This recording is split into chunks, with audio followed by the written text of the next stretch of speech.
Good evening, members of council, ladies and gentlemen, staff. I see that we have quorum, and I call this regular meeting of the Committee of the Whole to order. It has been moved by Councillor Lane that the agenda for the June 4th, 2018 regular meeting of committee be adopted. We do have a proposed amendment by Councillor Papp that item 4.1.2 be considered first on the agenda, and that's regarding Oak Haven Estates subdivision. I'll call the question on that amendment. All those in favor? Any opposed? That amendment carries. Are there any other changes to the agenda? That there being none, I'm going to call the question on the amended agenda. All those in favor? Any opposed? That motion carries as amended. Thank you. Next, we have disclosure of pecuniary interest in the general nature thereof. That is in any conflicts of interest that members of council may have. Do any members have any conflicts? Okay, so can that be noted, save and except for the fact that I have a conflict with the first item on the agenda, 4.1.2, regarding Oak Haven Estates, because of my wife's family has property abutting the development or the proposed development. So I'll be leaving the room and asking Councillor Ribiak to chair the meeting. And I'm going to ask him to do that now. Because we're going to move on to that item. Thank you, Councillor Ribiak.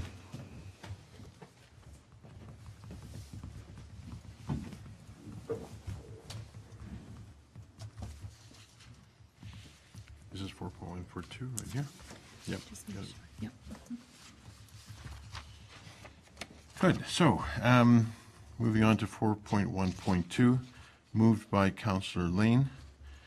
Be it resolved that Community Planning and Development Recommendation Report for a request to extend draft plan approval for the Oak Haven Estates subdivision file number 2016-19 10,001 be received, and that Council approve a 2-year extension of draft plan approval for the Oak Haven Estates subdivision with the lapsing date of June 28, 2020, including the additional 5 conditions of draft plan approval requested by the region.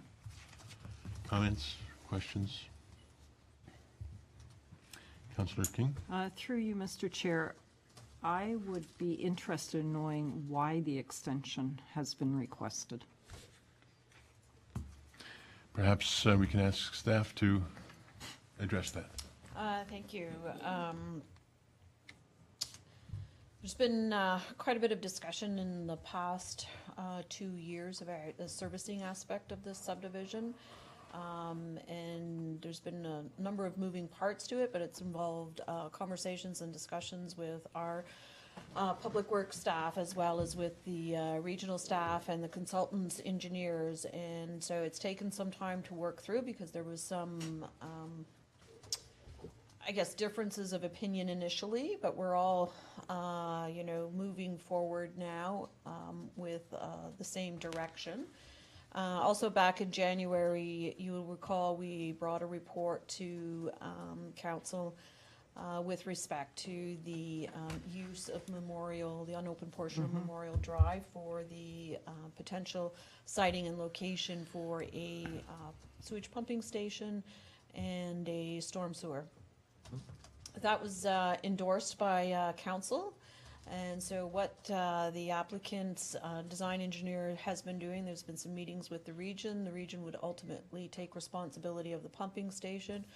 The approval of that has to go through a Class EA process, which will take upwards to a year, possibly longer. And so to be on a safe side, we are asking for a 2-year extension so that we can go through that process, because we'll be required to get a Class EA approval of the pumping station as part of the overall engineering design approval for the subdivision, which is a condition of draft plan approval. So, been a lot of moving parts, but we're getting there. And what you're saying is there's still a lot of work to be done. Yes, and so the time is needed for that. Okay, thank you, Thank you, Mr. Madam Chair. Director. Others? Seeing none, let me call the question. All in favor? And this passes. Let the mayor know that he can have his chair back.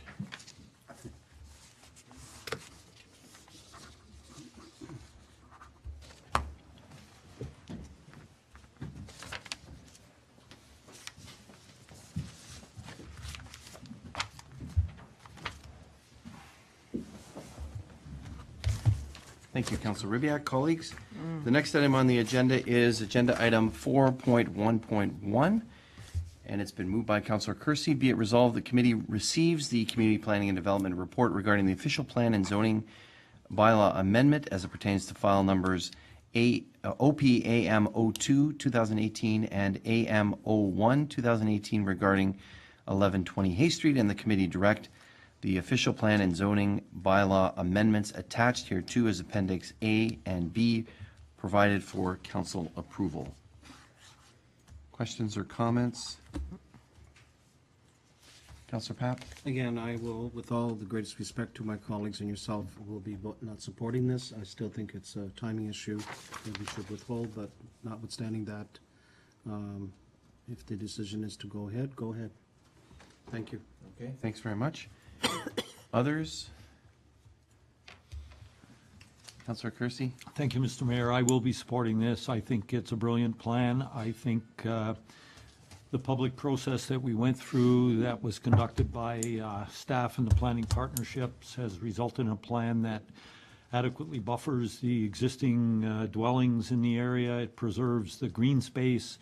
It provides for more eyes on the street and in that area, which provides for more public safety.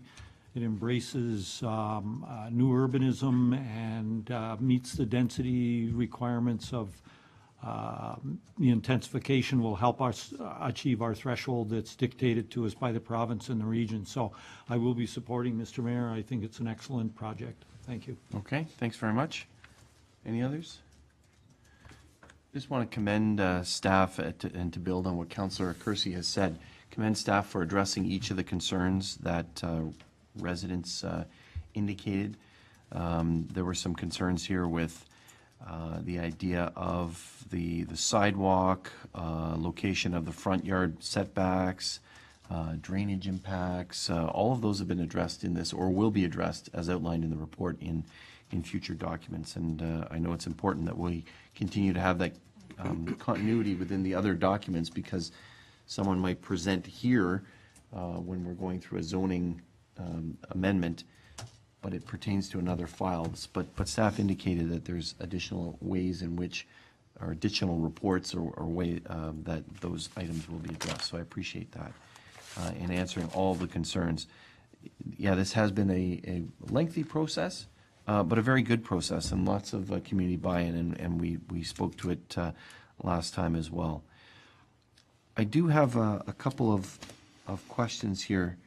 There are some comments about the record of site condition, the archaeological, and the functional servicing report. Can we just hear a little bit more about those and the way in which those are going to be, we're kind of wearing the other hat as a property owner, so how are those going to be dealt with? Thank you, Mr. Mayor. Those will be dealt with at future subdivision application stage. There will be the requirement of a record of site condition, and typically you need that prior to building permit. So there will be a condition in a future draft plan of subdivision or draft plan of condominium that would require the record of site condition. And likewise with the archaeology, that's also typically done with respect to those types of planning applications.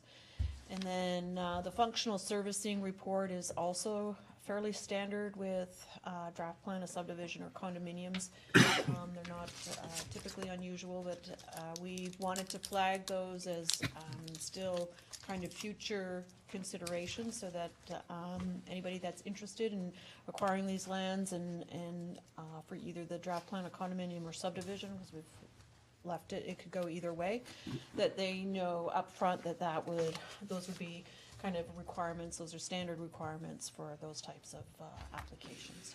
Okay, thank you very much. I appreciate that. Any further comments or questions? There being none, I'm going to call the question. All those in favor? Any opposed? That motion carries. Thank you.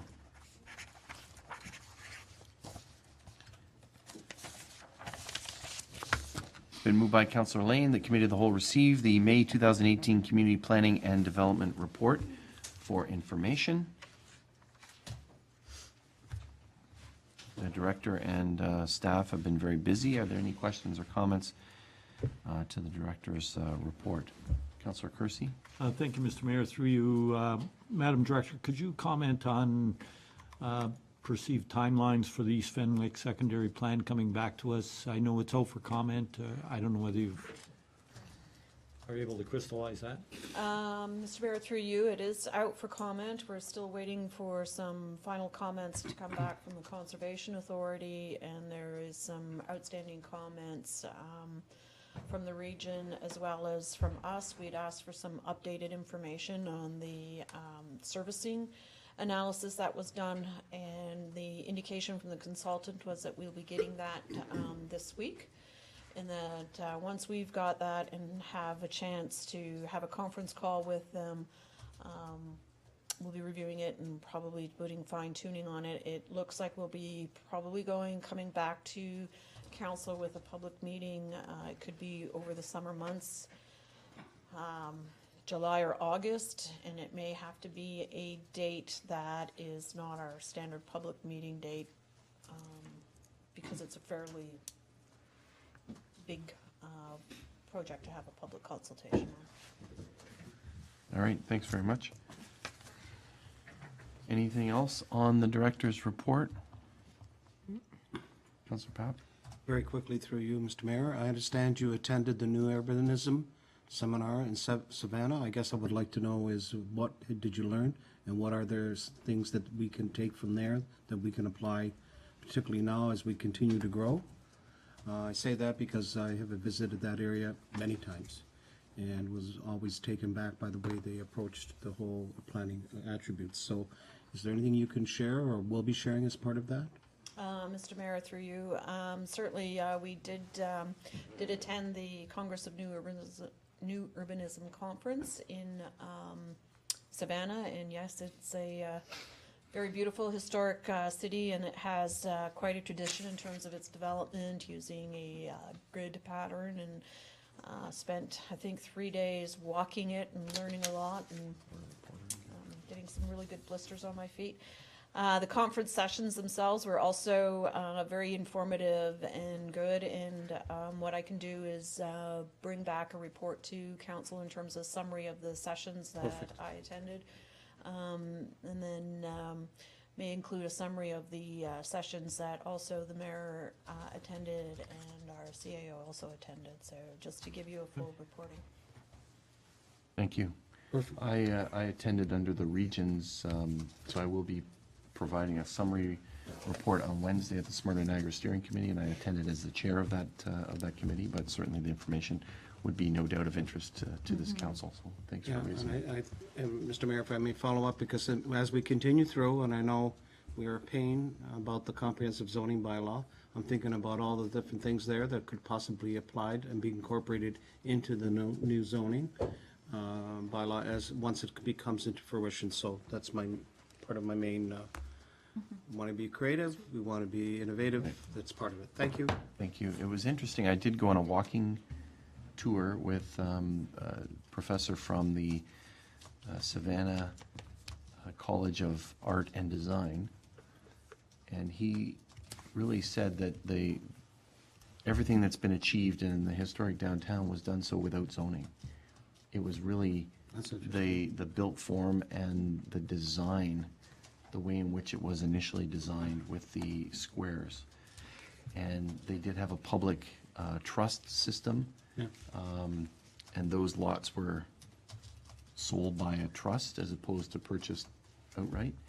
And maybe that helped with some of the zoning, but there was, or some of the usage, like churches were at certain spaces and more public uses. But it was done without zoning. It was really a function of the way in which it was designed. That's So, fine. but it will Let's certainly hear that, allow yep. to have that in the conversation with zoning as well, so thank you. Thank you. Thank you. Anything else to the director's report? There being none, I'm going to call the question. All those in favor? Any opposed? That motion carries. Thank you.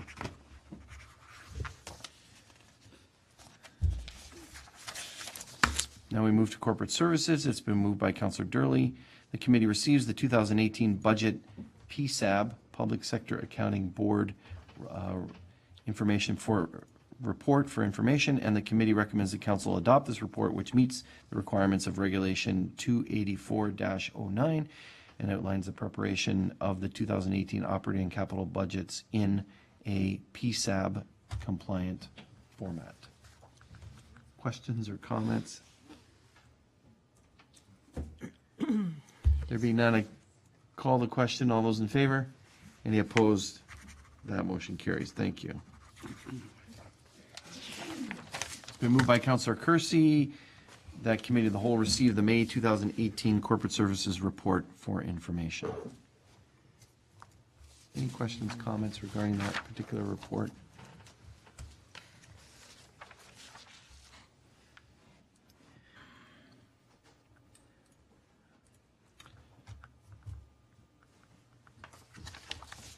Good to see information about the development charge background study. So that meeting's coming up on June 13th, 2018. Anybody that's interested in that, certainly that information has been updated on the town's website, so check that out. We ready for calling the question? I'll call the question. All those in favor? Any opposed? That motion carries. Thank you.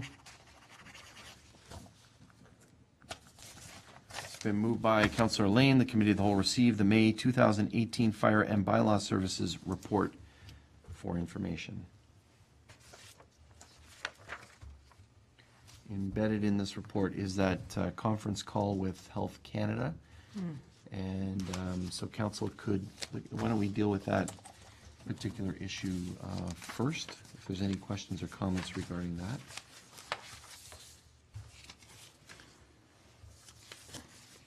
I did have a chance to speak with Health Canada as well at the Federation of Municipalities of Ontario. Individual from the Air Quality Division. So they're more like the Ministry of the Environment as opposed to, so air quality as opposed to quality of air in a cannabis facility or for medical marijuana. But I did get the correct contact person at Health Canada, who's the contact for that. And we did have a very good phone call with the acting manager. So I was pleased to sit on this call. Acting manager of Cannabis Director at Health Canada, and it was on Wednesday, May 23rd. We outlined, and now we have the actual numbers in terms of, in the report, about the numbers of complaints, and they continued over the weekend as well, and they aren't captured in this report, and how it appears to be increasing as opposed to decreasing. I indicated with the acting manager that residents are sick and tired of this, that council's sick and tired of this, that we want some action on this. We want this issue to go away, especially now that windows are being opened and people are more out and about than they might be in January, February. Perhaps that's the reason why there's more complaints. The director did indicate that under Health Canada ruling, a facility of this nature requires a filtration system that prevents the escape of smell and pollen from the plant. That's an off-on. It's required. And obviously, something's wrong with this filtration system. It's not functioning properly. And I encouraged very strongly that Health Canada consider taking action as opposed to, like, they have powers within their jurisdiction to lay orders, to close down facilities, to do many things. And so to move it up, sort of the, when our chief talks about bylaw and you take, to get serious about it, I guess, is I said to Health Canada on your behalf and on the community's behalf. So I don't know if, I have an idea that perhaps we should direct staff to put together a resolution that will indicate strongly that we would encourage them to act and use the powers in which they have to act on this particular facility. but I do want to hear from colleagues about this. Councillor Papp and then Ribyak.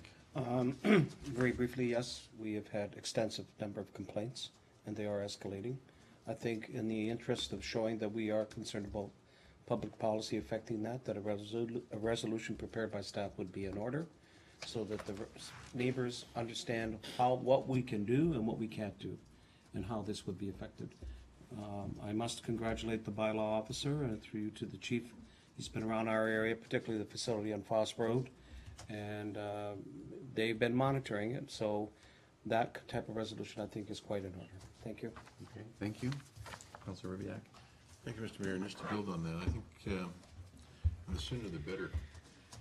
For the very practical reason, I think that probably that department, the federal level, is probably not adequately staffed to deal with all of the complaints that they're going to have across the entire spectrum of this industry in the country. And I think that if they're going to start dealing with this thing in some order of priority, we've got to establish our case soon and well, in order to get whatever limited resources they have dedicated to our problem. Otherwise, we're going to be waiting years. We may anyway, but I would certainly hope that an expression of urgency on our part will help them make some decisions around how well they ought to be staffed and what kind of budget they ought to have and how quickly they ought to respond.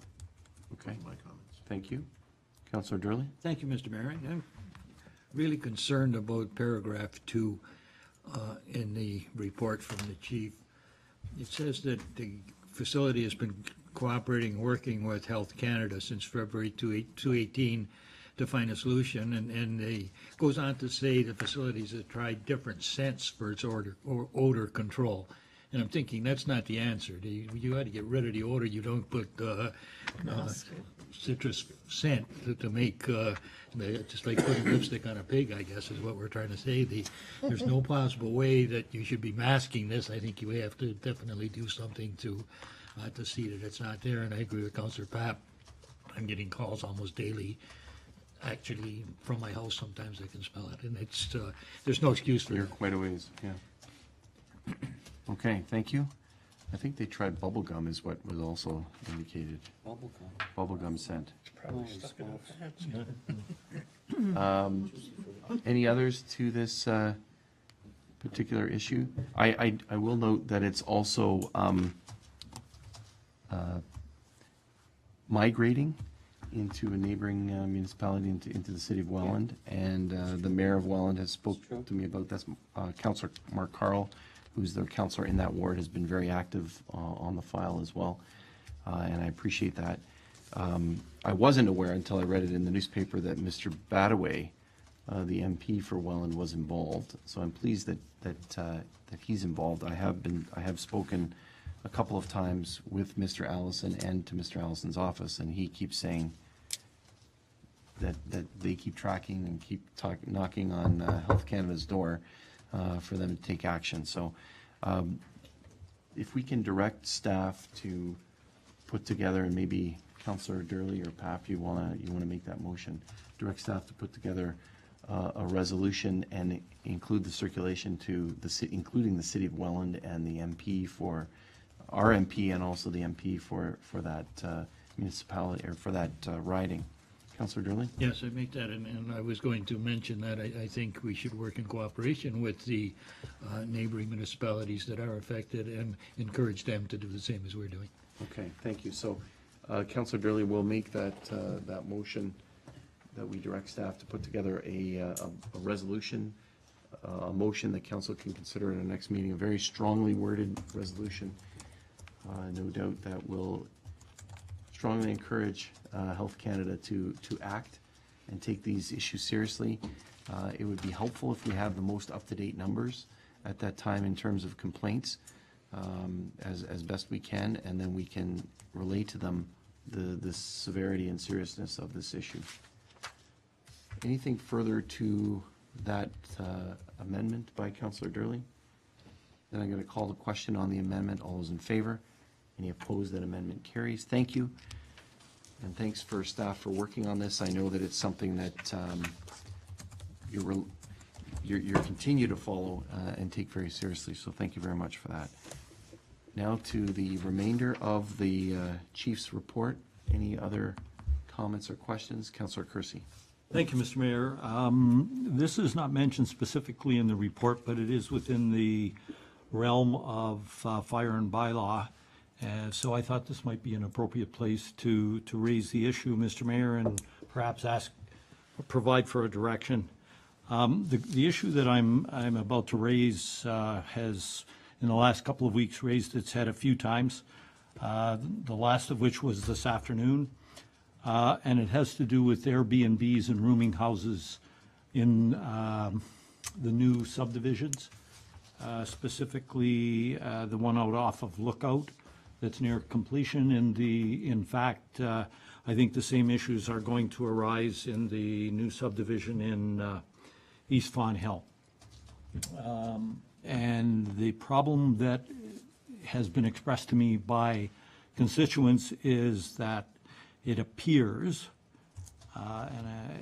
to them that a group of investors have bought a number of these homes and are in fact operating them either as rooming houses or as full-time Airbnbs, with perhaps one manager looking after 3 or 4 of the houses and just moves from one house to the other. When that house gets fully booked, then he moves to the next house, and et cetera. I realize we don't have any bylaw regarding Airbnbs and the management of that issue, but I think it might behoove us to be a little bit proactive here, in that it appears that there may be outside investors coming into small communities, buying properties and putting them up on Airbnb to make a profit. Well, I'm not against Airbnbs. I do think that there needs to be some control of the density of Airbnbs in a specific area. I think there needs to be some guidelines or rules in place, and I think several municipalities who have had this trend happen to them before us have in fact enacted some bylaws to allow at least some enforcement, so that neighbors who buy in good faith in a neighborhood expecting single-family homes aren't ending up living next to a hotel. And, maybe such things as the owner must live in the home and could rent out 1 or 2 bedrooms as an Airbnb might be one of the things that we think of. So, Mr. Mayor, I'd like to propose that we request that staff, bylaw and planning perhaps bring forward a report regarding the types of things that we might be able to do, what other municipalities have undertaken. I think Niagara-on-the-Lake may have undertaken something in this area recently.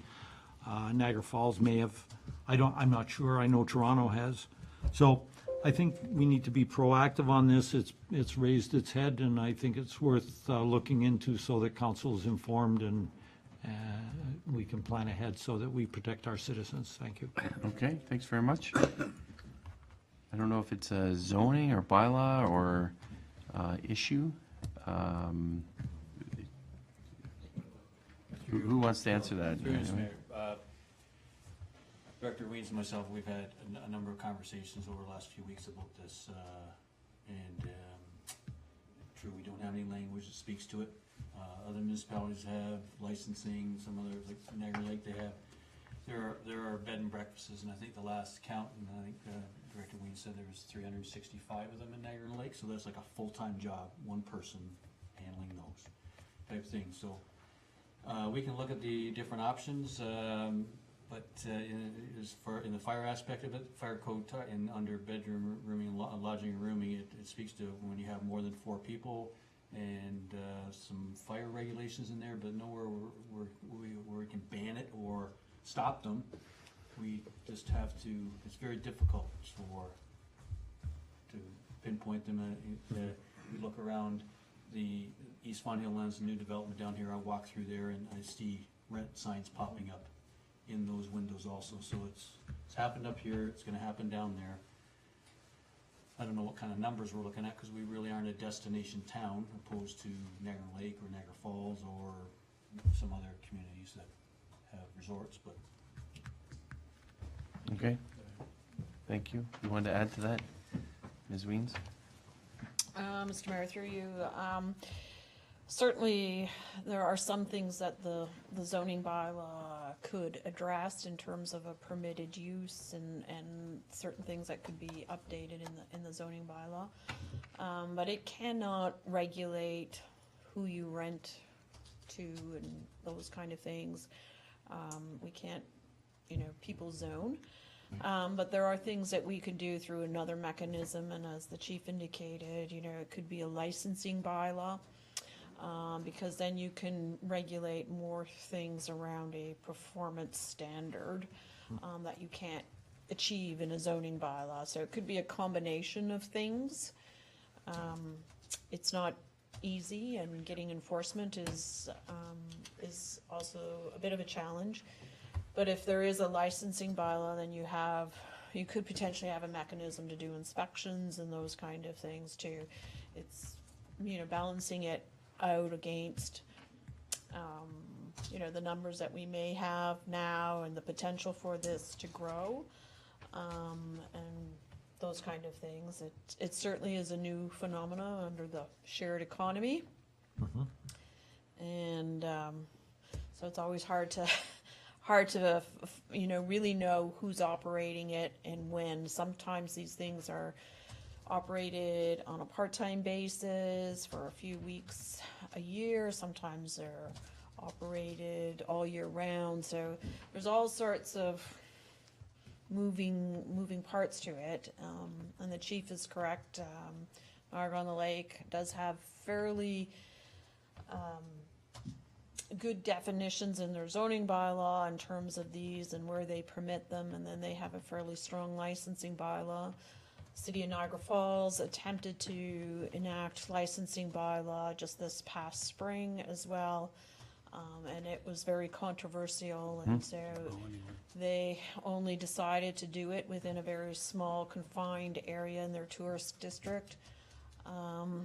But if you limit it to only a very small area, the industry goes underground, and it's harder yet again. So, there's all things to consider. I think it's going to require quite a bit of discussion and understanding of, what is the best approach for Pelham, given the scale of what this business or industry is in our community. Okay, thank you. Councilor Ribbiad? Thank you. If we decide, I guess, to give direction around the report, one of the things that I'd like to see the report address are the effects of this kind of rental that's going on. I don't know how anybody would know that the house next door is available for Airbnb, why they would be concerned unless something was happening on the street or in the community that in itself has brought attention to it. And those activities, of course, may be regulated by bylaw to some extent now, like the noise bylaw, that sort of thing. So I'd like the report to kind of think about what sorts of things are happening in the communities where rentals are happening that's attracting this kind of attention from our residents and creating that concern. Thank you, Mr. Mayor. Okay. Thank you. Councilor Pap? Just quickly to add, along with what, through Mr. Mayor, but the Director of Planning, the City of Hamilton, they went through the same thing, rapid expansion on the mountain, and then encountering a number of investors who were building homes, which eventually became more than just bed and breakfast, became rooming houses. So without elaborating, this thing can mushroom and mutate. So I think it's important that, and you're right about Niagara Falls, they had an extensive discussion about this and decided to keep it site-specific, even though the concerns were that in other parts of that city, people were buying the homes and renting them out, and the controls. So I look forward to staff input, but I also am familiar that there's been a lot of work just as well done in the City of Hamilton. Okay. Thank you. Thank you very much. So the direction, Councilor Kersey, I'll turn it over to you. The clerk does have direction, noted that. Thank you, Mr. we Mayor. asked staff to I just put a wanted to report say that together. I appreciate the comments from both Yeah. directors. I realize it was a complicated issue and that it's going to take us some time. That's why I wanted to get off on the right foot. With respect to getting input from the neighbors in the area, there is in fact a meeting that I know the chief and Councillor King and I were invited to for next week in one of the neighborhoods. So, and it will be held at a neighbor's house, and there'll be all the neighbors that have concerns there, and they'll share that. So that can perhaps be included. I don't know whether Ms. Weens would like to attend that as well. I don't know. And I think that will help to get some input and help to fuel the discussion. So, thank you, Mr. Mayor. Okay, thanks very much. The CO reminded me that maybe AMO has some information and that that's staff another will one. look at that. I'm They would have lots. trying to look quickly at their website right now, and it looks like there's some interaction with the Federation of Ontario Bed and Breakfast Accommodations Association. So, and AMO has a connection with them. And there's probably some sort of discussion about it at AMO in August. So, so we'll take that as direction to the Fire and Bylaw Services report. Thank you. Anything further? Going to call the question. So we have that amendment regarding medical marijuana, and we'll also have the direction included in this resolution about a report regarding Airbnbs. All those in favor? Any opposed? That motion carries. Thank you.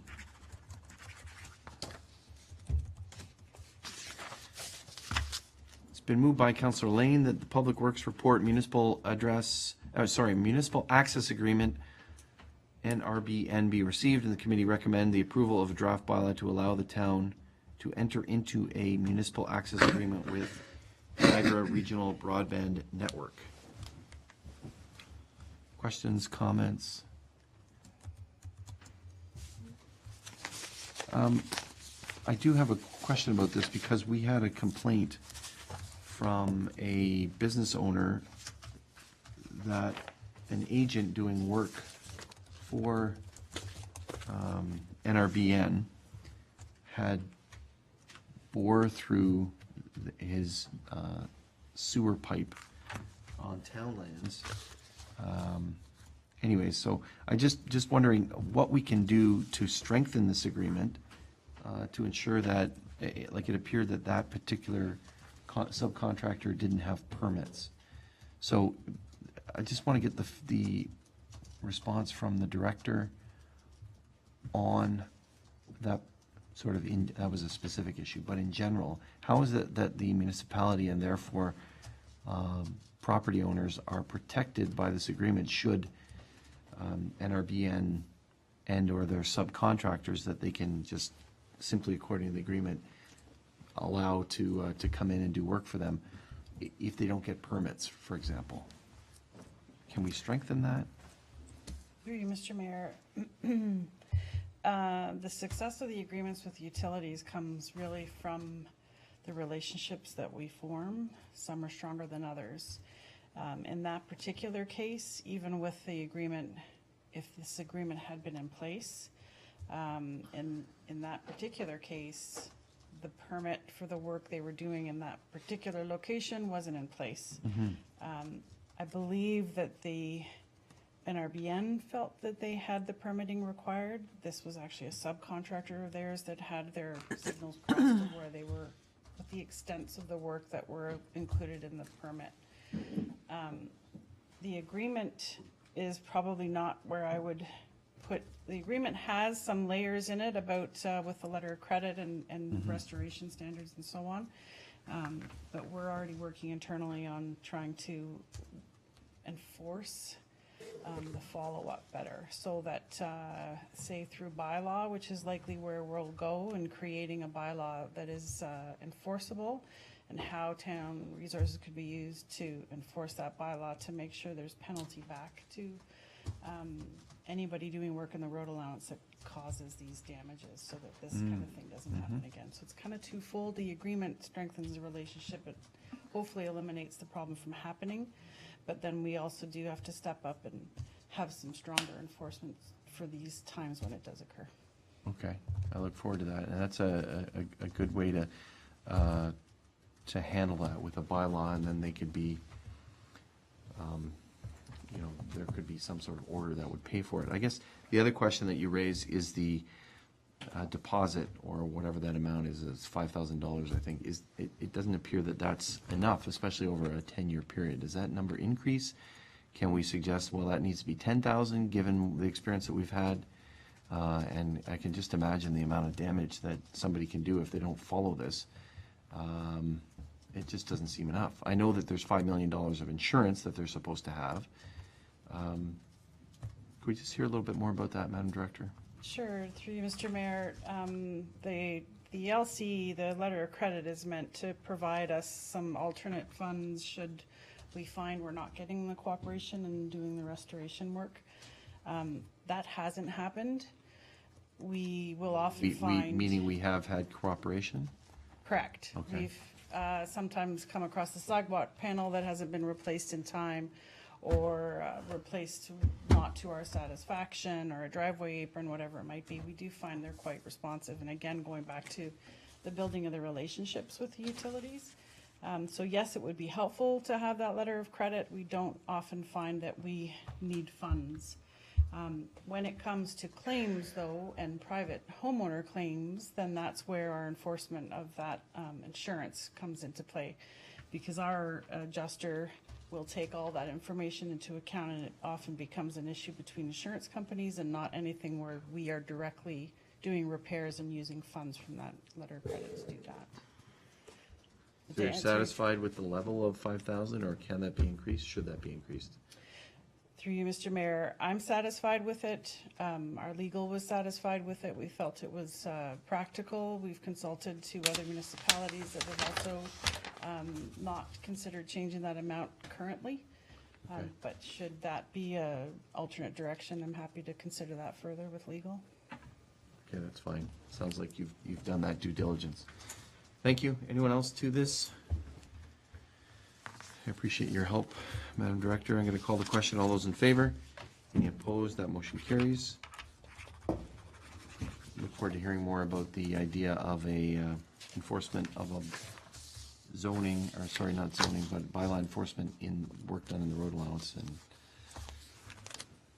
thank you. It has been moved by Councillor Durley that Committee of the Whole receive the May 2018 Public Works Report for information. Questions or comments to the Director's report? Councillor Lane.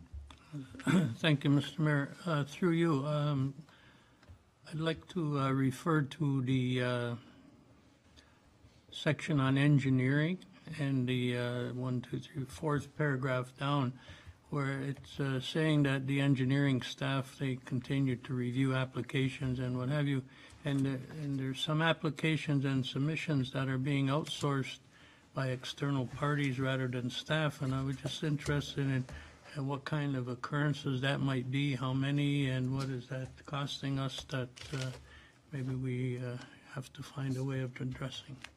Okay, thank you. Madam Director?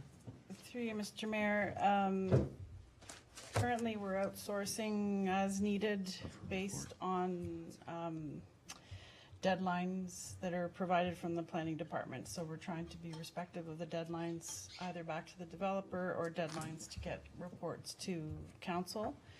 And in such, sometimes we find too many applications for the number of heads in engineering, considering they're also doing tendering and construction work. So juggling those priorities has been a challenge. We went out for quotation, chose the lowest bidder, and have outsourced that work occasionally as needed. We did budget a small amount for this in the operations budget. It was $12,000 this year. And we are currently under budget, but not by far. So we know that we're reaching the capacity on that outsourcing budget likely by the end of June. Okay, thank you. So, Councillor Lane, you want some metrics on that? You want some I numbers? guess a follow-up would be, if we're going to get halfway through the year and the budget is used up, what are we going to do for the last 6 months of the year? And as an addendum to that, when we have to send something back 7 times to a developer or something, should we be charging that developer for all this extra work? It seems to me to be excessive. 7 submissions to review a particular plan, I think, doesn't sound to me like it's something that's within reason. Do you want to comment? Sure, through you, Mr. Mayor. We've been talking to the planning staff about this as they also are affected by these numerous submissions coming in. We're trying to educate the applicants as best we can. The design manual that was approved last November has helped, but we do find it's a handful of certain consultants that have had a bit more of an inertia with sticking to their way of doing things. So we're trying to get past that. We've been discussing fees. We've been discussing resources, staff going forward. We've discussed how the development fees that they pay could help offset some of these fees that we're incurring. And as for a plan for the latter half of the year, at this point, we are closely monitoring any outsourcing, trying to keep that to a minimum. We do have a small amount in the engineering budget that typically goes towards sign reflectivity, traffic counts, and inspections, and gives us a small buffer should we need to go past that $12,000. Okay, thank you. Counselor? Thank you. Anyone else to that issue? Counselor Lane, you want to go to that issue? Yes, I do. Okay. Counselor Ribbiak? Yeah, so I think the subject was touched upon, but maybe for more clarification, my understanding was that planning department work was meant to be self-supportive, and if this is work that is contracted by them, shouldn't they be covering the whole cost of that? I think you mentioned some of that about fees and that, but maybe you can go into more detail. Through you, Mr. Mayor, I can defer to the Director of Planning. It's building that's self-sufficient, while planning draws upon resources definitely within the town and the other departments to help complete those application reviews. Anything further, Ms. Weens? So yeah, this is all with respect to review of development applications. So these are your zoning amendments, subdivision applications, condominium applications, official plan, consent, minor variance applications, all the planning applications. We do charge fees for those applications.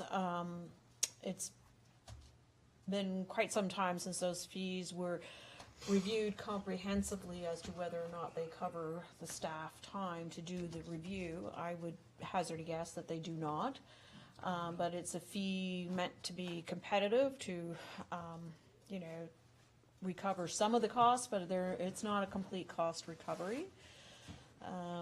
And certainly, I think what happened is this year, January, February, March, were fairly quiet. And then all of a sudden, April, May hit, and we've received quite a number of applications all at once. And so that's what causes some of the challenges as well in terms of managing that workload, you know, particularly for Public Works, because it's also the time that they're going out for tenders and doing lots of things. And so then they get hit with, the need in order for us to meet our timeframes legislated under the Planning Act for reviews of applications, we give them certain deadlines in terms of providing comments back to us. And then, as the director said, we've also been working with consultants to try to minimize the number of resubmissions.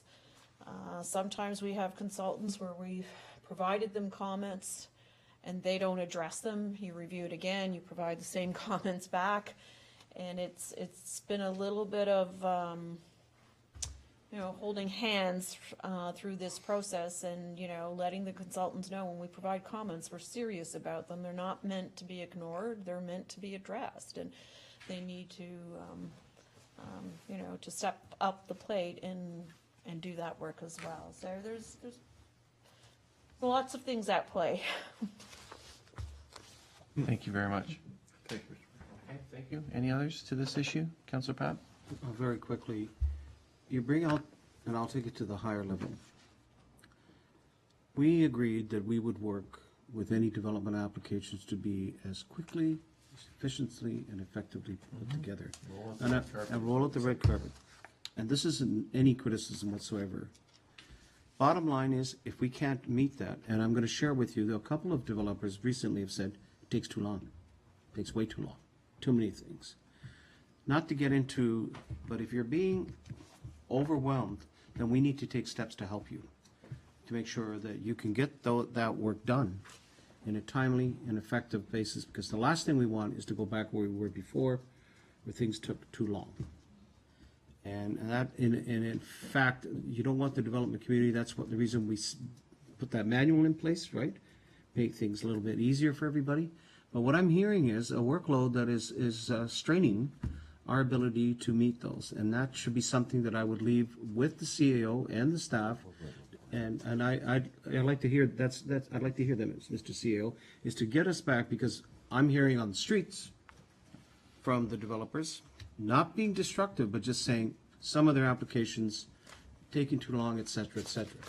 I think we can overcome this, but we need to focus on putting the appropriate resources in the timeliness. And I appreciate, Mr. CEO, if you come back, let us know how we can deal with this, just as a matter of a heads up. Yeah, thank you. Be interesting to know whether it's those developers that are talking to you are the same ones that their consultants are not following the suggestions from staff. So I agree, to meet Mr. the guidelines that this council's approved. So it'd be interesting to see. Yeah, 'cause some of them are pretty, the red carpet goes both ways, right? So That's right, but they're the business people. We want to make sure we agreed that we would work with them in that way. And if there are things that they're not doing, then I say we have to let them know as well. Right? yeah, thank you. Ms. Weens? Yes, Mr. Mayor, through you, certainly, we are trying to be proactive and do that.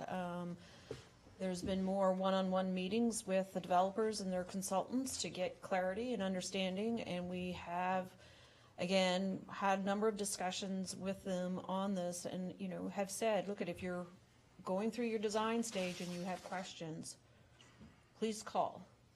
Because when you submit something to us, we don't always know what the assumptions are.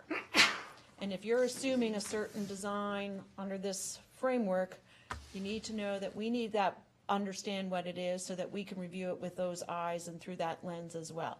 So it's a two-way dialogue that we're trying to encourage and improve on.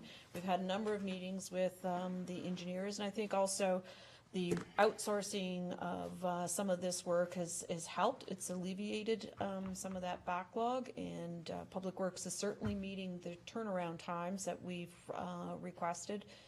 It is, again, it's to a degree, there's some times where it's hard to manage the workload because you don't know when you're getting 5 applications in 1 week and another 7 a week later, and then there might not be nothing for 2 months. So it's a bit of a challenge, and we certainly work together and keep each other informed on, you know, when we're going to get to that push-pull. And it's about communication and dialogue back and forth between us internally, but also with the developers and the consultants. And I think those communication streams have improved lately, and we just need to continue to work on it. Okay, thank you, Councillor. Yeah, and I agree. And in the past, one point, my colleague and I, you remember, when we met with the developers as a group, it was very helpful, and we said, okay, what's working, what isn't, and I'm only generalizing. They were pretty open with us, and we were pretty open with them, saying, you guys got to cooperate as well, right? And that seemed to, I don't know if you want to call it a checkpoint meeting, just to say how things are flowing along. So I'll just leave it at that. Okay, Thank you. Thank you. Councillor Kersey? Thank you, Mr. Mayor. I appreciate the director's input. I think at some point in time, we need to look at the carrot and the stick approach. You know, the departments are trying to offer the carrot, and that is opening the dialogue, having the communication. But if they've redlined a drawing or they've made the same recommendation, I don't know what the tipping point might be 2 or 3 times, and the consultant/engineer is ignoring that and still submitting the same thing after the dialogue and whatever, I think it would be fair game at that point to impose an additional fee for further review. And I know my development colleagues will probably not be very happy by me putting that forward, but I think at some point in time, we have to start looking at recovering some of our costs. And if the consultant/engineer/developer chooses not to listen or to try and work out a resolution before resubmitting, I think that they should be willing to pay for more of our staff time to just pass the paper back to them and say, you're still ignoring what we're talking about here. So I don't know whether staff wants to look at that, and maybe other municipalities are approaching it, and maybe bring forward a report along those lines. Mr. Mayor, might be worthwhile. Thank you. Thank you. Just to build on that, and it sounds like something that the creative problem-solving process would help, because an idea that comes to mind for me on this issue is sort of the reverse, that if there is a developer that needs something, maybe there's an option to pay more in advance. What do you mean? Well, it's sort of like if you realize that your passport has expired or is about to expire, and you need it within 48 hours, you can pay double, triple, whatever that fee is, and you can get your passport quicker. But for the normal person that plans it out and says, you know what, I don't really need the passport right now, I'm only traveling in September and I can get it renewed now, they pay the normal fee and they get it in the due course. So there's also that option as well. If you need this approved, signed, stamped, sealed, whatever, within a certain period of time, maybe there's a fast track option, and that you pay more, pay double. And that might be something that a developer that has a specific timeline might be willing to pay for it. So that's an option as well, and I would encourage staff to take a look at that, because other public entities are following a similar process. All right, let's move on to any other issues that are found in the Public Works report. Councillor Kersey. Thank you, Mr. Mayor. I have a couple of things I'd like to bring forward, if I might. Watch me lose my report here. I appreciate the input from facilities, respecting facilities, and I appreciate the new information with respect to the community center.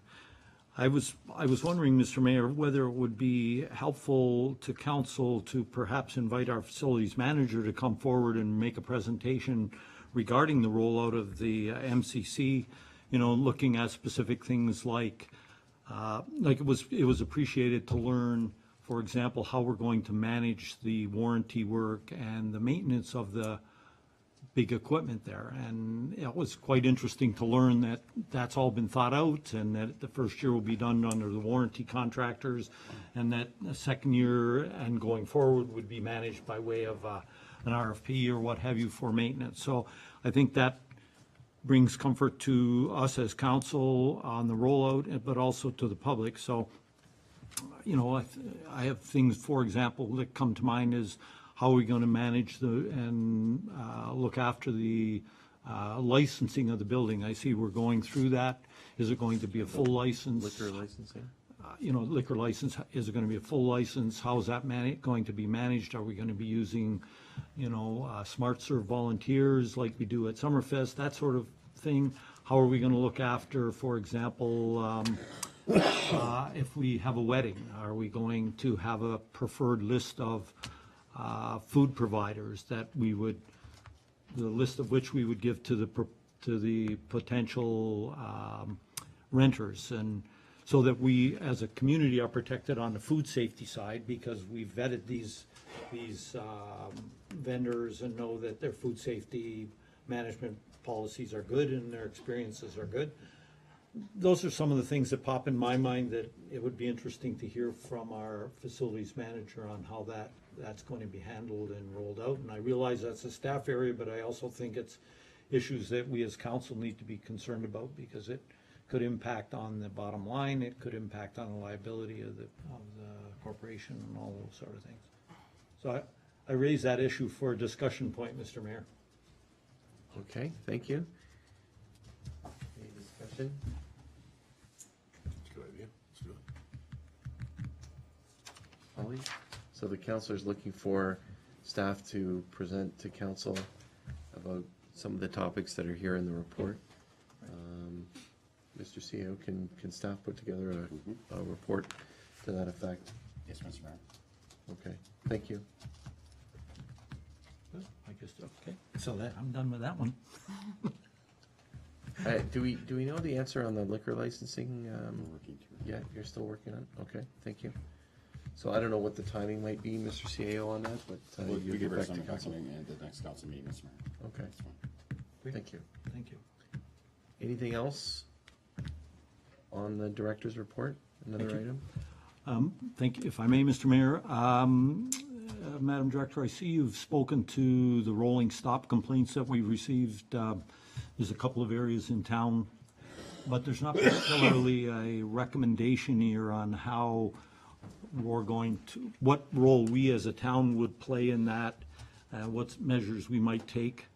I realize overall it's an enforcement issue by the police, but are there measures that we're contemplating to raise greater awareness of these stop signs, particularly in new subdivisions where young families are living? And Madam Director, can you assist the councillor? Through you, Mr. Mayor, yes, we've got several requests for more information on deck. No, we haven't been able to compile anything to report back to council yet. But yes, the manager of Public Works is busy working on some options with staff. And some of them are in new subdivisions. It's also working, being cognizant of the development agreement or the subdivision agreement that has obligations of the developer to apply pavement markings and signage and so on. So yes, it's in the works, but no, I don't have anything specific for the two areas that we've been talking about for today yet. Thank you. Anything? I was just going to say thank you, Madam Director. At least it's comforting to know that we're working on it and looking at all aspects of it, and that's terrific. Ms. Clemencio, just on that item, unless someone else wants to, there's one particular intersection where your report states that the stop sign isn't warranted. I wondered if you're looking at some other options of calming the traffic in that area. Or we kind of, I don't know, it appears that it's because of the way that, so there's enforcement, but there's also the built environment in which the road has been built. Through you, Mr. Mayor, I wanted to mention it because this is sometimes what happens when an unwarranted stop sign is installed. So it's effective immediately in terms of slowing the 150 meters near the intersection.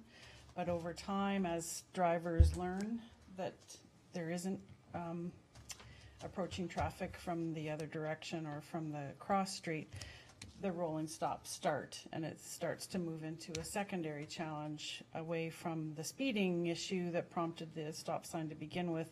It becomes an enforcement or a compliance issue, if you will.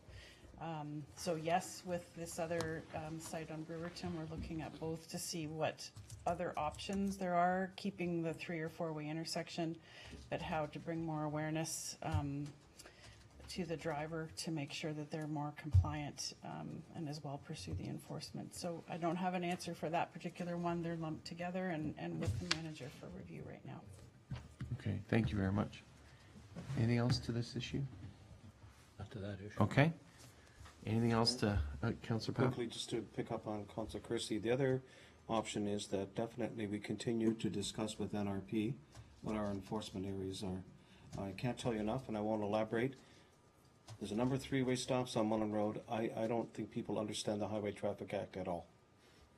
And they're just rolling through, and recently I have actually taken to the step, which I'd never ever do, is taking pictures of the car and just stopping one and saying, I'm walking across the street and you're going right through the stop sign. Didn't stop at all.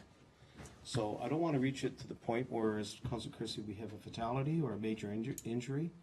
So I think discussions with them would be worthwhile as we continue to proceed. Everybody wants a stop sign, but nobody stops. So I encourage, and I know, Mr. Mayor, you at Regional Council talked to me, the chief just say, I know only because Councilor Durley and I were involved in the Foss Road speeding. That day was a councillor, they gave out, 85 tickets that day coming down Foss Road speeding. And that... A number of them. Yeah, a number of them.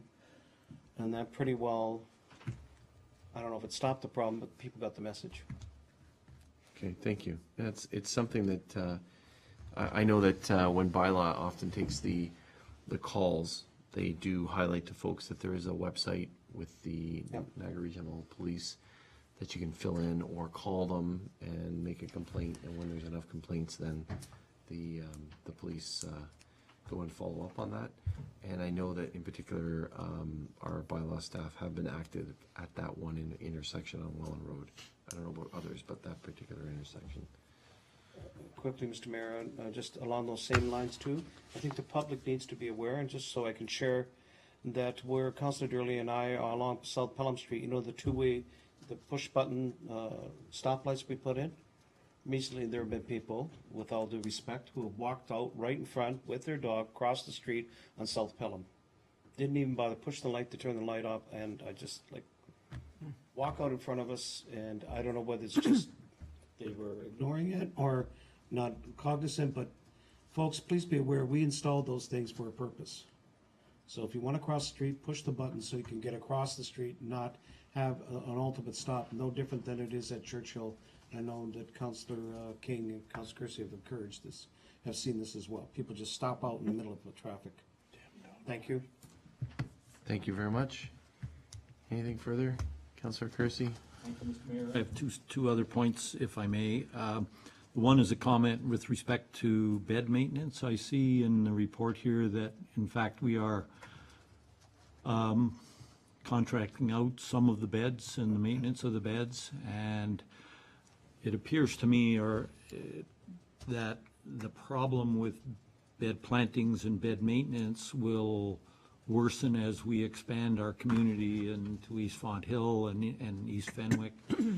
And I wonder if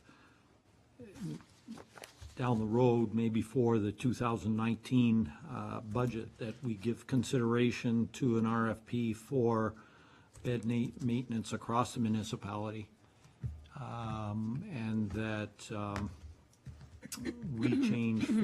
our staff change from being doers to be contract administrators, to overseeing, make sure the quality is there, that it's being done the way we want it.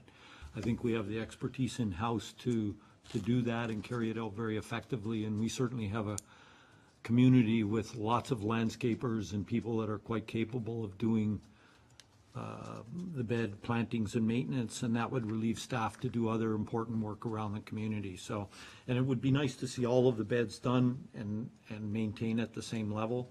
I realize that's a budgetary thing, but I raise it so that we don't lose it off the radar, so I hope staff will consider that. Okay. Okay, and lastly, Mr. Mayor, I'd like to talk about the Pickwick beds. This issue's been ongoing for a long period of time, and I guess my question is, we're looking for full, if we have full removal and soil renewal and new planting, you know, we're looking $7,000 to $10,000 to get this done, at least the beds done, not counting staff time, I agree. I wonder if, in fact, and I direct this question through you to our treasurer, if there is that amount of money available to us that we could address this issue that's been around for at least 4 years, I think, that we might be able to use some of that money that was designated to other projects that were redlined and no longer proceeding, that we might be able to go ahead and do at least that portion of the renewal of the Pickwick median. Just a question. Okay. Madam Treasurer, can you assist the councillor? Through you, Mr. Mayor, this is the $15,000 in the report. Is that the amount that you're looking at? If we externally contract, it'd be $15,000 for the full replacement, taking care of everything. If we do it internally, 7 to 10, the way I read the report, It's up to council. I mean, obviously there are some dollars from the Red Circle money, and it's just a matter of what the priority is for council. Right. Okay, I needed just to know whether that's there. I'd be interested, Mr. Mayor, to hear what the rest of council thinks about it, or where they stand on that. Okay. Council colleagues?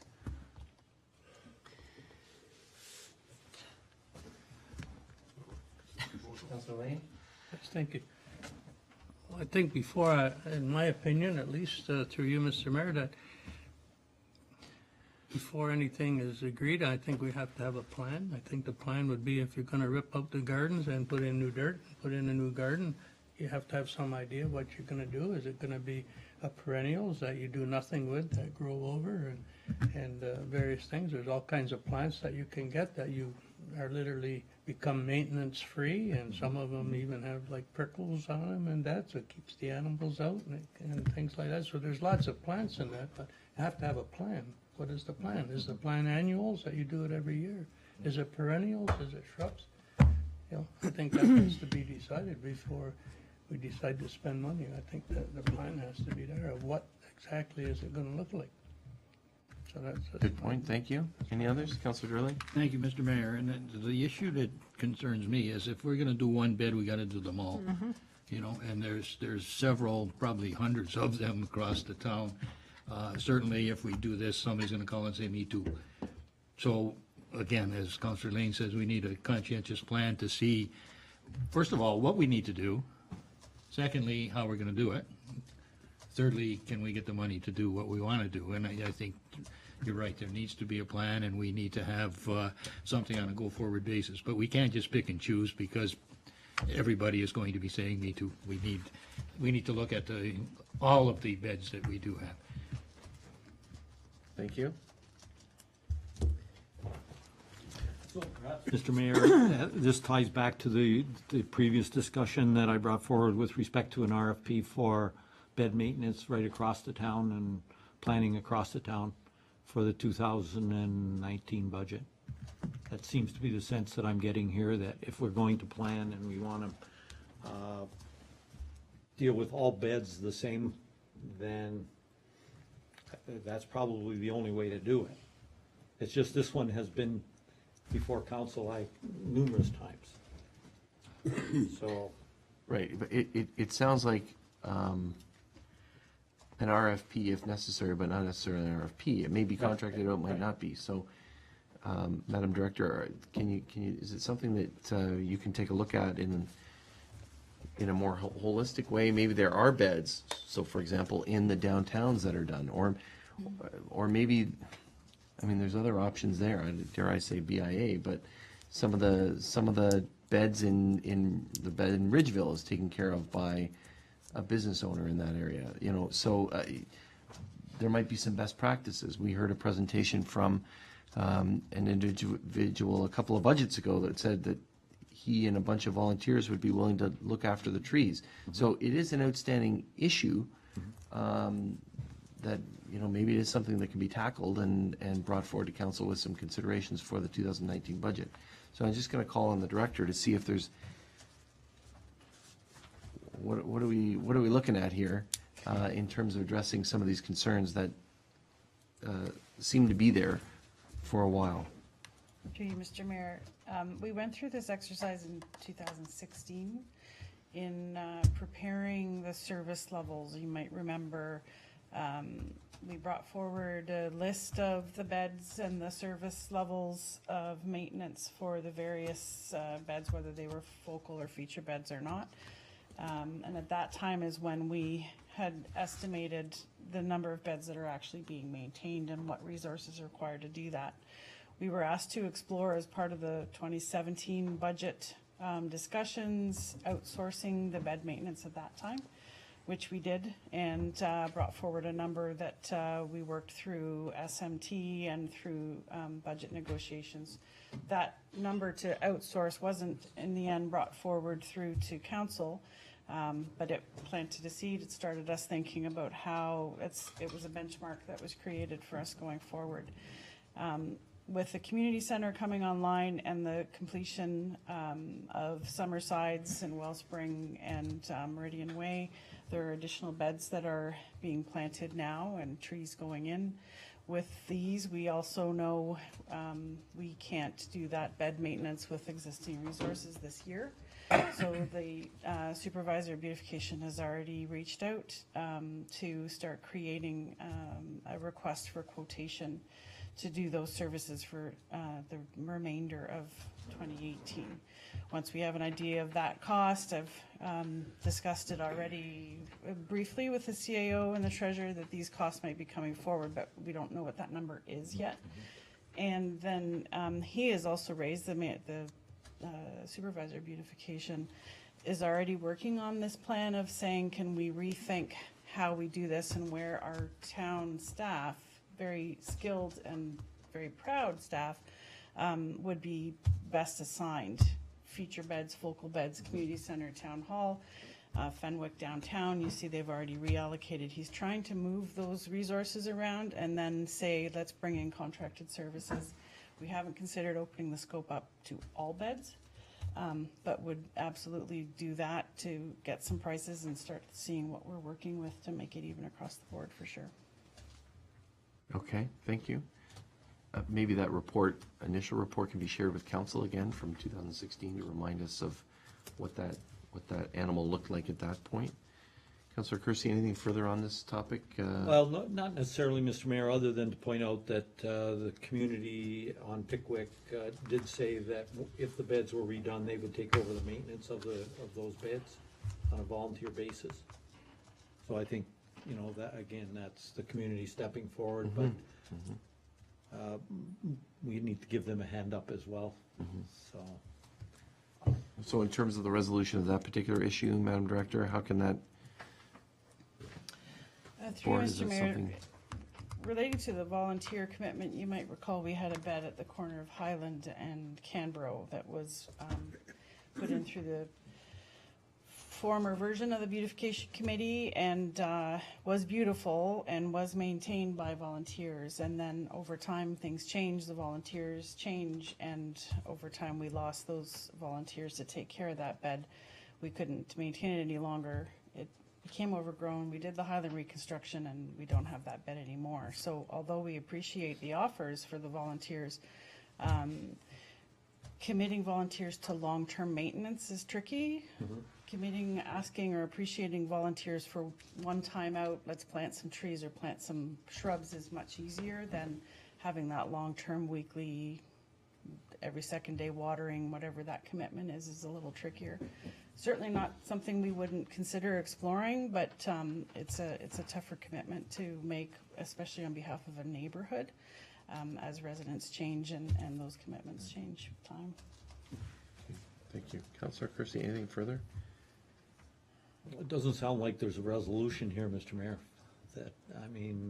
We don't really know exactly how much it's gonna cost. Well, Councillor Lane suggested a plan, so Maybe that's, it that sounds like maybe that's is a the good first step. starting point. Yeah. What planting might look like there, Planting protocol, yeah. and then an exact costing, and then we can reconsider it. Councillor Lane?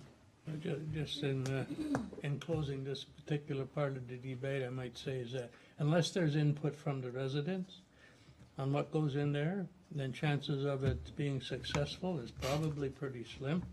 And not only that, but what they will decide to put in or would like to see put in, not necessarily is going to be always the low maintenance items. Okay, so there's that to be considered too. So sometimes you gotta be careful what you wish for. Well, and there's some feedback in there from some residents to say it looks great after staff did some trimming. I'm looking at it, it looks okay to me. I hate weed. Okay, so can we move on to other items? Any other items in the Public Works? Councilor, I don't know what the resolution is, so I'll let you keep working on that with the director, but doesn't look like there's specific resolution on that particular issue this evening. No. Other than we're gonna get some information back and maybe staff should consider, a plan of what this looks like.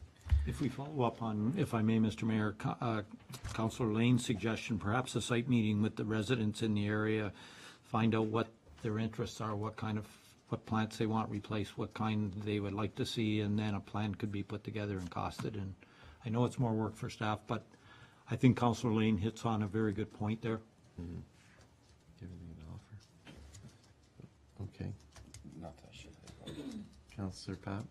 Not on this, very quick item on another part of the report. Okay. Anything else? Counselor, I don't know, you want to ask, see if you can organize a site meeting? I can work on that. Okay, thank you. Counselor Pat?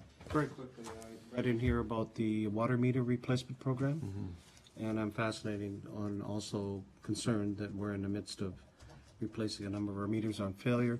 So you don't have to answer tonight, but at some point I'm interested. You're using competitors' water meters.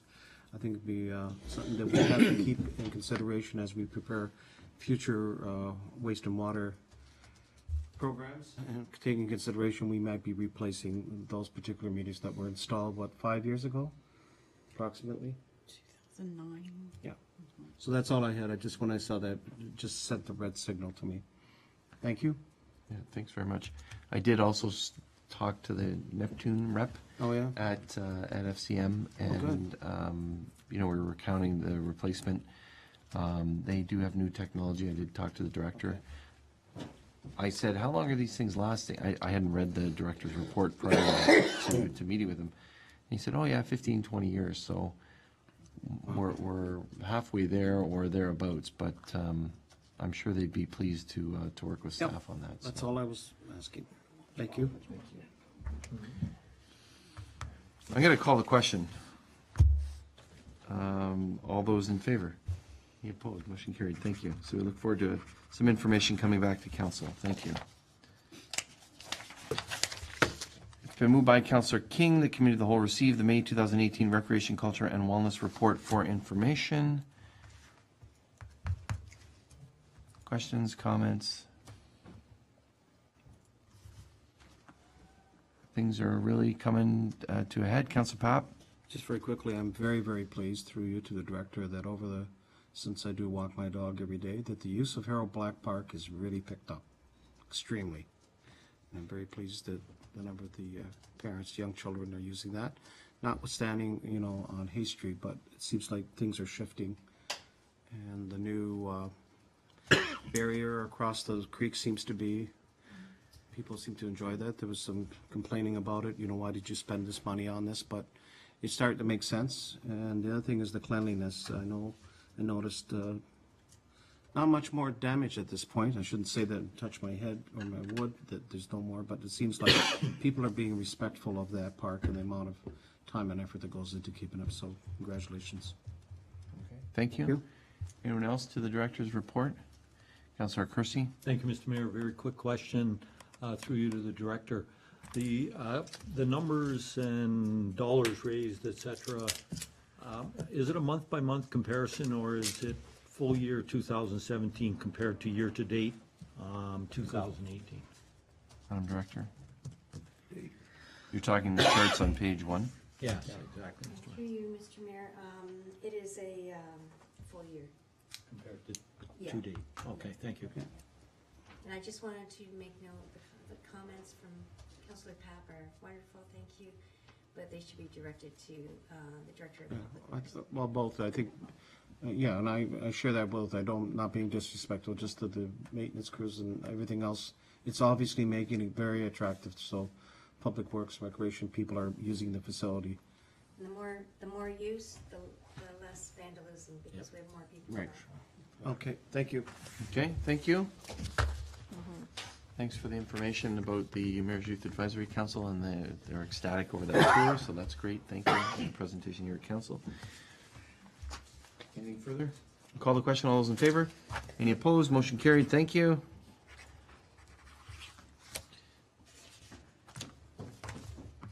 Sorry. It has been moved by Councillor Ribbiak that the Committee of the Whole recommend to Council that the Town of Pelham continue its participation in the Joint Niagara Compliance Audit Committee, that the updated terms of reference attached as Appendix 1 be approved, that authority be delegated to the clerk to make any legislative or administrative changes to the terms of reference, and authority be delegated to a clerk to appoint members to the Compliance Audit Committee.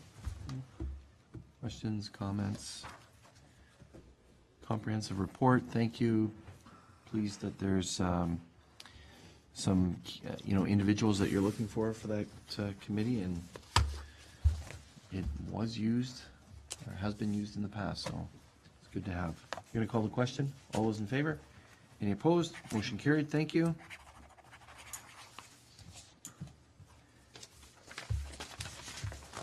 Been moved by Counselor King.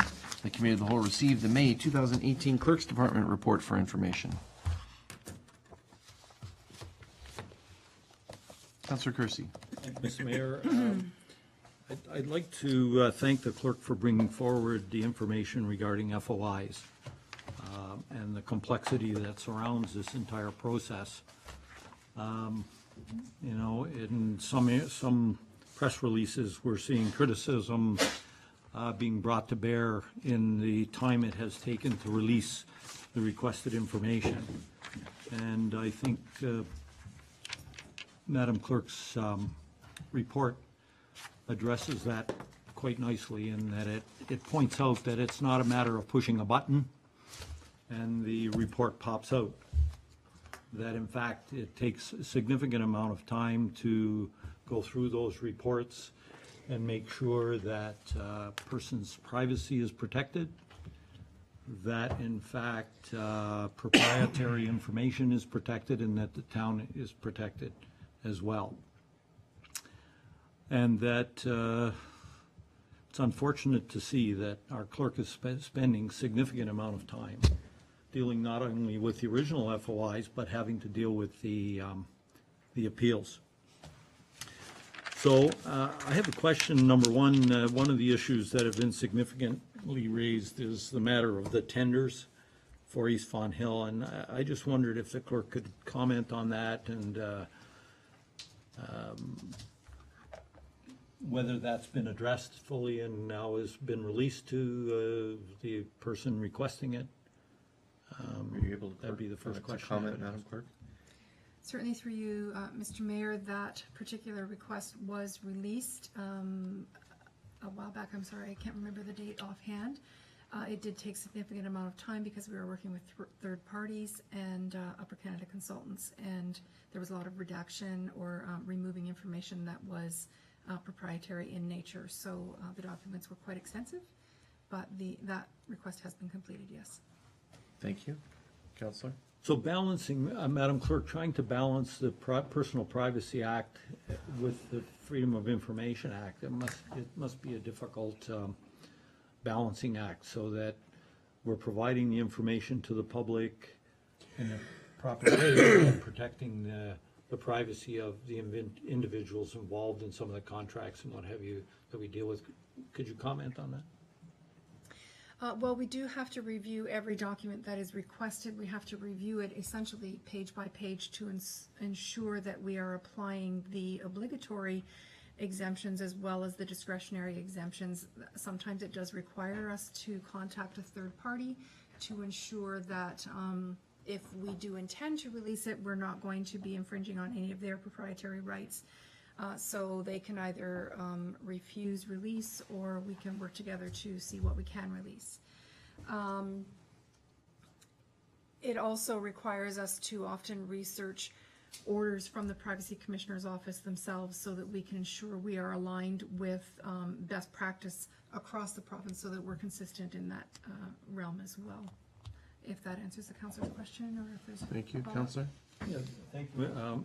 Madam Clerk, the other interesting thing here that can happen is I see that the FOIs, once you've made your decision and released or not released the information, the applicant has a right of appeal. Is that correct? That's correct. The requester has the right to appeal the decision of the head in terms of the Privacy Act to the Information and Privacy Commissioner's Office of Ontario, and then we will work through the entire process with the Privacy Commissioner's Office as it progresses. If Madam Clerk, if we're successful at the appeal, is there any recourse back to, is there anything to prevent a frivolous appeal? Because I understand the cost of appeal is like $25. And if we're successful at appeal, is there any recourse to recover costs for the town, or is we just have to absorb that cost? And No, that cost is absorbed by the municipality. The appeal fee is $25 to send it up to the Privacy Commissioner's Office, but our response to the Privacy Commissioner's requests, we don't have a mechanism under the Act to charge for any of that time. I see. Thank you for the clarity, Madam Clerk. I greatly appreciate it. Okay, thank you. Counselor, any others to that issue? Any others to other portions of the report from the clerk? I'll call the question then. All those in favor? Any opposed? Motion carried. Thank you.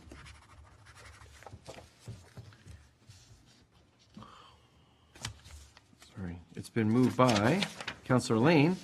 The Committee of the Whole received the May 2018 Chief Administrative Officer's Report for information. Questions, comments regarding the CEO's report?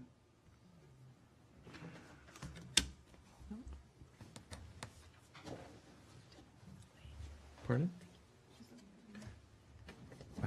Thanks for the information on constituents' concerns. I was intrigued by one of the suggestions here on Sulphur Springs, so we'll see how that progresses.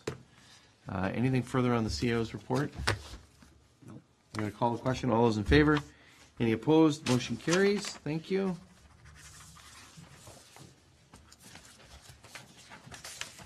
It's been moved by Councilor Ribbiak. This regular meeting of Committee of the Whole be adjourned until the next regular meeting scheduled for Monday, June 18th, 2018, following council. Before we adjourn, I do want to offer best wishes to Mr. Piccolo. Didn't realize it was his last council meeting. I would have said it then, but your last committee meeting this evening. Thanks very much for covering this. Pleased that you your desk has been repaired and you have all wheels there, and hopefully you're not going to take it down to South Bend, Indiana with you. You'll leave it here for whoever tries to fill your shoes. So we wish you best wishes on your future endeavors. I'm going to call the question. All those in favor? Any opposed? That motion carries. This meeting is adjourned. Thank you.